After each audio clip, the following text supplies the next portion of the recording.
是主体材料，面子一份，里子一份。铺棉的尺寸呢，长度一共是60厘米，然后这儿是中心线，中心线两边过来10厘米。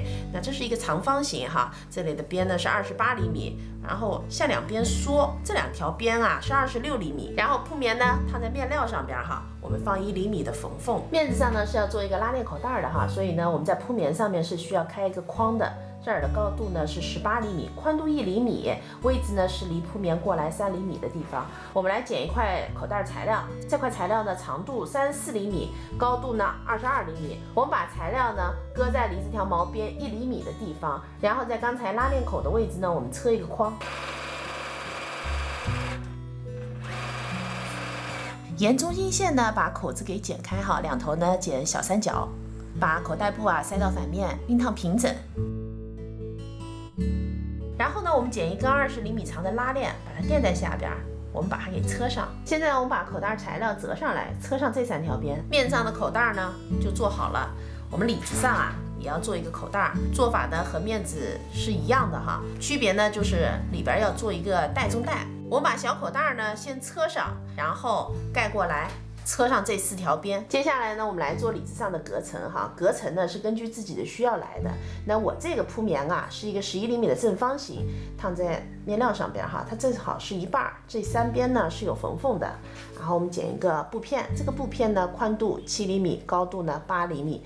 我们把它对折，正面折在里边，车上这2条边。我们把做好的小片材料呢放在两侧的中间位置，毛边是冲外的哈，把这部分呢盖过来，车上3条边留一个反口。翻到正面以后呢，我们在反口这儿呢再塞进一块小材料，侧一圈窄边。隔层呢我做了3份，这2份是一样的哈。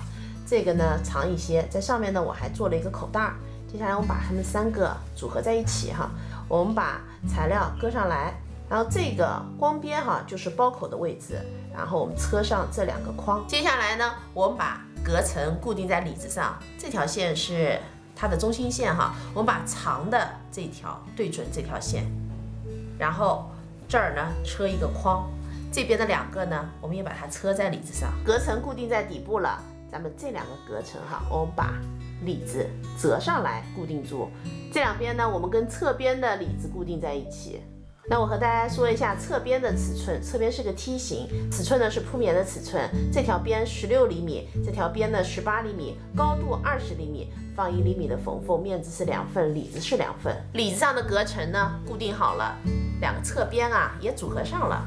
接下来我们说面子哈，面子上2边呢固定上织带，织带的长度是50厘米，宽度呢2.5厘米，离中心线2边5厘米，我们把它们给固定上，然后2个侧边的包口位置中心点哈，固定2个低字扣。那我们把面子呢也组合起来。现在呢，我们来做包口的拉链。咱们面子是2份，里子也是2份。面子上呢烫了180克的铺棉，那铺棉长度20厘米，宽度呢9厘米，我放了1厘米的缝缝。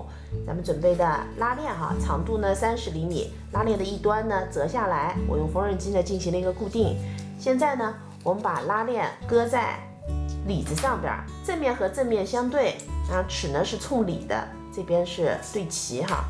我再盖上我们的一片面子，我们车上啊这3条边，那车到这儿的时候，我们这个拉链呢别给车上哈，这样窝下来，继续往下车，翻到正面再车上窄边。接下来啊，我们把面子翻到正面，把里子呢搁进面子里，在2边的中间位置放上拉链部分。车的时候呢，咱们把拉链拉开，好做一些。我们车一圈，把3份材料呢给车上，毛边呢用包边带给包上。现在包呢就做好了，我怕提手不牢固，还钉了几个铆钉哈。这款包的款式我是根据这个包做的哈，但它的这个隔层呢底部是通的，我呢把它固定在我的隔层就固定在底部上了哈，这样我放进雨伞，那雨伞呢就不会跑来跑去了。这期视频内容啊就是这些了，感谢您花宝贵的时间来看我的视频哈，记得要帮忙点赞，咱们下期再见。